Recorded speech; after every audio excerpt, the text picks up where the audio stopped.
কাদং আঞ্চলিক বিকলাঙ্গ সন্থাৰ উদ্যোগত ড্ৰাগছ মদ জুৱা নাৰী নিৰ্যাতন নিৰ্মূলকৰণৰ ওপৰত সজাগতা সভা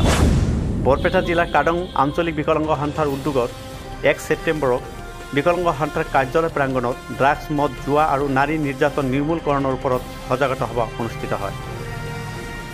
জনীয়া প্ৰেছ ক্লাবৰ সভাপতি তথা জ্যেষ্ঠ সাংবাদিক মইনুল হক চৌধুৰীৰ সভাপতিত্বত অনুষ্ঠিত সভাত উদ্দেশ্য ব্যাখ্যা কৰে বিকলাঙ্গ সন্থাৰ সম্পাদক আমিনুল হকে। সভাত আদৰণি ভাষণ দিয়ে বৰপেটা জিলা বিকলাঙ্গ সন্থাৰ সভাপতি আলটুত আলীয়ে। সভাত গ্ৰামাঞ্চলত ক্ৰমান্বয়ে বৃদ্ধি পোৱা ড্ৰাগছ মদ আদিৰ ওপৰত সন্মানীয় অতিথি হিচাপে জনীয়া প্ৰেছ ক্লাবৰ সম্পাদক তথা ঈশান নিউজৰ সাংবাদিক আবুল হুছেইন, কৃষক নেতা জয়নাল আবেদিন, পশ্চিম বৰপেটা হাইস্কুলৰ শিক্ষক আশ্ৰাফুল চৌকত আদি কৰি কেইবাগৰাকীয়ে বক্তব্য প্ৰদান কৰে। আৰম্ভণিতে অতিথি আদৰণি পৰ্ব পৰিচালনা কৰে সাংস্কৃতিক কৰ্মী আবু তাহিৰ আহমেদে। উল্লেখ্য যে বিশেষভাৱে সক্ষম হৈও আমিনুল হকে লোৱা এনে জনহিতৈষী পদক্ষেপক ৰাইজে ভূয়সী প্ৰশংসা কৰিছে। কাদং বিকলাঙ্গ সন্থাৰ উদ্যোগত মদ জুৱা ড্ৰাগছ নাৰী নিৰ্যাতনৰ ওপৰত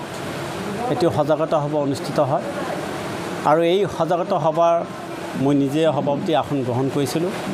আৰু ইয়াত কেইবাগৰাকী বিশিষ্ট ব্যক্তিক ইয়াত আমন্ত্ৰণ জনোৱা হৈছিলে। তেখেতসকলেও মদ জুৱা ড্ৰাগছ তেনেকুৱা ধৰণৰ অসামাজিক কামৰ ওপৰত বক্তব্য ৰাখিছে যে কেনেকৈ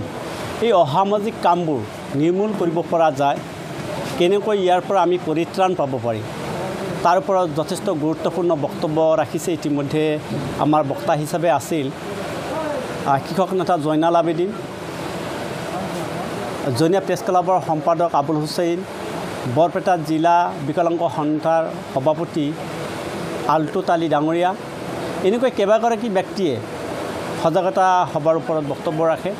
আৰু সকলোৰে এটাই মত যে আমাৰ গাঁৱে ভূঞে যি ধৰণে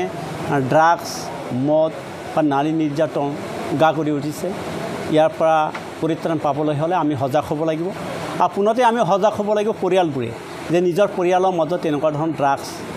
বা তেনেকুৱা ধৰণৰ বেয়া অসামাজিক কামবোৰ চলে নেকি, যদি চলিছে তেনেহ'লে আমি সমাজৰ পৰা এটা ব্যৱস্থা ল'ব লাগিব, সামাজিক পদ্ধতিত তাৰ ব্যৱস্থা ল'ব লাগিব আৰু সামাজিক পদ্ধতিত যদি তাৰ প্ৰতিৰোধ কৰিব পৰা নাযায় তেনেহ'লে হয়তো আইনৰে হওক বা পুলিচ প্ৰশাসনে হওক তেওঁলোকৰ সহায় ল'ব লাগিব আৰু তেনেকৈ আমাৰ এই সমাজত যিবিলাক ব্যাধিস্বৰূপ অসামাজিক কাম কাজ আছে সেইবোৰ আমি নিৰ্মূল কৰিব লাগিব। তাৰ কাৰণেও আজি সভাত এটা আলোচনাৰ মাধ্যমত এটা সিদ্ধান্ত লোৱা হয়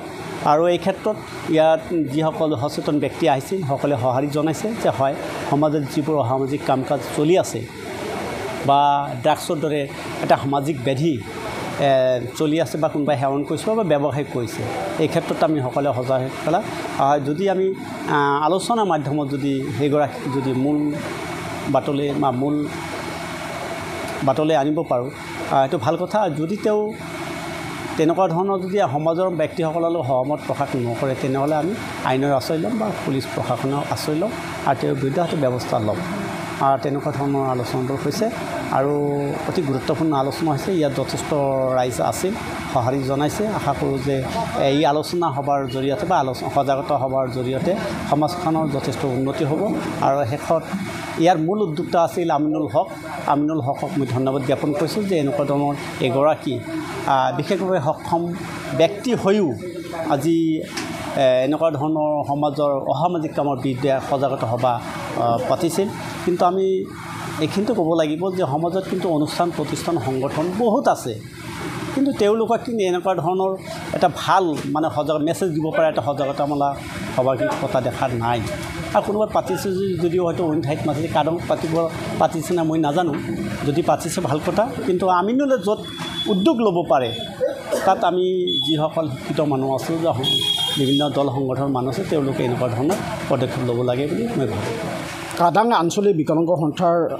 সাধাৰণ সম্পাদক মাননীয় আমিনুল ইছলামৰ উদ্যোগত ড্ৰাগছ নিচা আৰু নাৰী নিৰ্যাতনৰ সজাগতা সভা আজি আহ্বান কৰা হৈছিল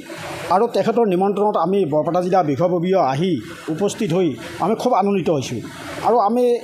এই নিউজ চেনেলৰ যোগেৰে আমি অসমৰ জনসাধাৰণক অসমৰ মাননীয় মুখ্যমন্ত্ৰীক আমি জনাব বিচাৰিছোঁ যে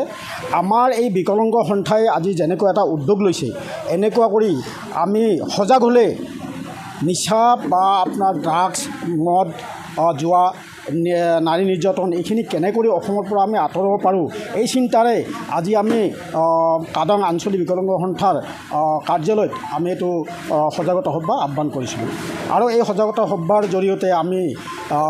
অসমৰ জনসাধাৰণক জনাব বিচাৰিছোঁ যে সকলো শ্ৰেণীৰ জাতি বা কোনো সকলো শ্ৰেণীৰ জাতিয়ে যাতে আমি সজাগ হৈ এনেকুৱা সজাগতা সভাৰ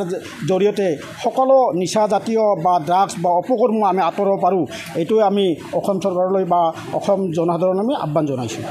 কাদং আঞ্চলিক বিকলাংগ সন্থাৰ উদ্যোগত যি সজাগতা সভা মদ জুৱা ড্ৰাগছ নাৰী নিৰ্যাতন বন্ধ কৰাৰ উদ্দেশ্য আগত ৰাখি যি সজাগতা সভা পাতিছে মই ধন্যবাদ জনাইছোঁ আৰু এই ক্ষেত্ৰত মানে বিকলাংগ সন্থাৰ জিলাৰ বিষয়ববীয়া উপস্থিত হৈছে আমি ধন্যবাদ জনাইছোঁ। মই ক'ব বিচাৰোঁ সমাজৰ ব্যাধিটো সমাজৰ পৰাই নিৰ্মূল কৰিব লাগিব আৰু দায়িত্বটো সমাজে ল'ব লাগিব কাৰণ আমি পুলিচ প্ৰশাসন আমাৰ আছে চৰকাৰ আছে থাকিবই কিন্তু যিহেতু সমাজখন মানে আক্ৰান্ত হৈছে এইবিলাকৰ জৰিয়তে আমি সমাজৰ প্ৰতিজন মানুহেই দায়িত্ব ল'ব লাগিব আমি কেনেকৈ এইবিলাক নিৰ্মূল কৰি আমাৰ সমাজখন মানে ভাল পথেৰে আগুৱাই লৈ যাব পাৰোঁ। গতিকে সেই ক্ষেত্ৰত সকলো অভিভাৱকক আমি আহ্বান জনাইছোঁ আৰু যি ক্ষেত্ৰত আমি মানে ব্যৰ্থ হওঁ সেই সময়ত আমি আশা ৰাখিছোঁ যে পুলিচ প্ৰশাসনৰ সহায় আমি নিশ্চিতভাৱে বিচাৰিম সেই ক্ষেত্ৰত যাতে পুলিচ প্ৰশাসনে আমাক সহায় কৰে আৰু তাৰ লগে লগে আমি সহযোগৰ মাজেৰে এই কামটো কৰিব লাগিব। যিসকল একেবাৰে মানে নিচাৰ লগত একেবাৰে যুক্ত হৈ গৈছে আমি ঘূৰাই আনিব নোৱাৰোঁ সেইবিলাকৰ ওপৰত মই চেষ্টা এটা কৰিম কিন্তু যদি দেখা যায় যে ঘূৰাই আনিব নোৱাৰোঁ তাক লৈ আমি আৰু মানে সময় নষ্ট নকৰোঁ কিন্তু আমাৰ লক্ষ্য উদ্দেশ্যটো হ'ল নৱপ্ৰজন্মৰ শিশু আৰু যুৱক যুৱতীসকলক যাতে আমি যিসকলে মানে আজিলৈ এই ক্ষেত্ৰত ভৰি দিয়া নাই তেওঁলোকক কি প্ৰচেষ্টাৰ মাজেৰে আমি তেওঁলোকক মানে মুক্ত কৰিব পাৰোঁ সেই দিশত আমি বেছিকৈ গুৰুত্ব আৰোপ কৰিব লাগিব আৰু ইয়াৰ পিছত আমি ভাবিছোঁ একেবাৰে গাঁৱে গাঁৱে আমি ঘৰে ঘৰে আমি এটা শোভাযাত্ৰাৰ মাজেৰে এই সজাগতা সভাৰ মানে বিস্ফোৰণ আমি ঘটাম আৰু সকলো মানুহৰ মাজত আমি এটা বাৰ্তা দিব খোজোঁ যে এই কুকৰ্মৰ বিৰুদ্ধে যে মানুহ জাগি উঠিছে তাৰে এটা বাৰ্তা যাতে পায় মেছেজ যায় আৰু তাৰ লগে লগে যিসকলে এই কামত মানে যুক্ত আমি ভাবোঁ যে নিশ্চিতভাৱে তেওঁলোকে মানে সংকটত ভুগিব ভয় পাব আৰু এইবিলাক কাম কাজৰ মাজেৰে আমি আগবাঢ়ি যাব লাগিব।